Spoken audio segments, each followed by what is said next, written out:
Okay, so the idea is to see how we do the change of base for a matrix in order to change the base in which a matrix is represented.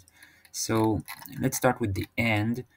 The idea is to take a matrix in some base, for example, let's call the original base B, and convert it to another base, let's call the new base C. This is the formula, you should know that, for similarity of matrices for transformation of, which means it's just the matrix represented in another base. So the transforming matrix, which called P, is multiplied on both sides of A. On the left, it's the inverse of P, and on the right, it's the right side, it's the P itself.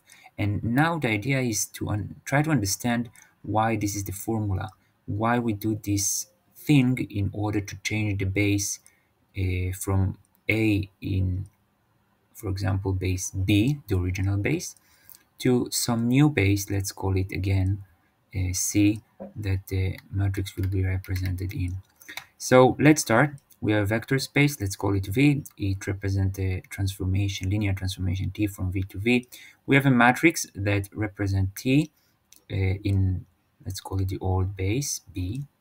And now we want to transform this A in base B to a new base, let's call it C. Okay, transformation will be the same, but the base will be changed.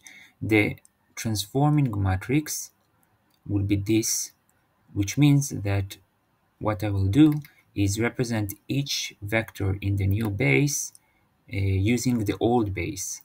And this representation for each vector in the new base, I will put in columns.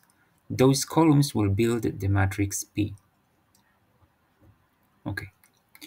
Now remember that if I want to change the base of a vector, not of a matrix, for example V in the old base B, what I can do is use this matrix that we just built and multiply on the left by V on the new base. So you take the new base and move the coordinates to the old base. Old coordinates equals P times new coordinates, okay?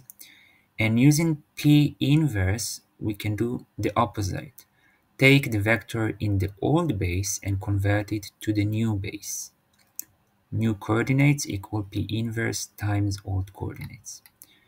Okay, so if we use the old base and we just calculate the vector of the transformation, it's like taking the matrix that represents the transformation in that base and multiply by the vector again in the old base. We want to have such A that when we multiply by a vector in the new base, we will get again the transformation applying on this vector, but in the new base. Okay, so again, remember that what we said, P is used to convert from the new to the old, and P minus 1 from the old to the new. Therefore, if we do P minus 1 to P inverse to TVB, that's what we want in order to represent this. It's like, what is TVB? We said that TVB is just take AVB, which means that in order to get to this thing, which is the final step, we need to do P minus 1A to the power of AV in the old base. Now, in order to get V in the old base, remember that what we can do is, because we want to use a vector in the new base, we can just multiply the vector in the new base by P on the left.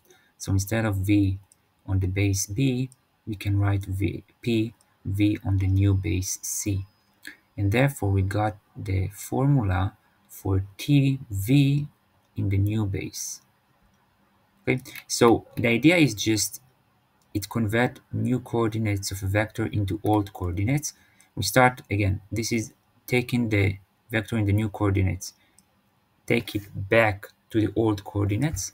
then multiply the vector in the old coordinates but by the original matrix in the old coordinates, then we got a vector which is the result but in the old coordinates. So we want to transform it into the new coordinates. So we use P inverse to convert the result in the old coordinates to the result in the new coordinates. This is why this is the formula. And now if I do AC times a vector in the new coordinates, I will get the result in the new coordinates. And this is why we get this formula in order to transform the base for a matrix that will represent the linear transformation in the new base. Again, the idea again is what I said just now, just what I said. So, for example, you can take this old base and matrix. You can take the new base where it can represent by these vectors by the old base. So the transforming matrix is this. So the matrix in the new coordinates is just P inverse AP equals the matrix in the new coordinates. Okay. So remember the matrices, P converts coordinates from new to old, and then we apply A, and then we convert the result from the old base to the new base. So we are talking about coordinate changes and things like this. Maybe we'll just, to show it, we'll just see another example, but maybe it will take too much time, so never mind. Thank you very much. This was about, oh, here is the example. So you can see this again, represent, oh, this is what we did. But you just calculate this. So those are just the calculation that we can do. And here is the new matrix after we just calculated this. And this is an example in how we take a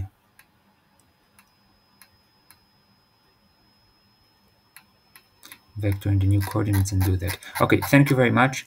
That's it for now. Thank you for ChatGPT for writing it down for me, and thank you all for watching.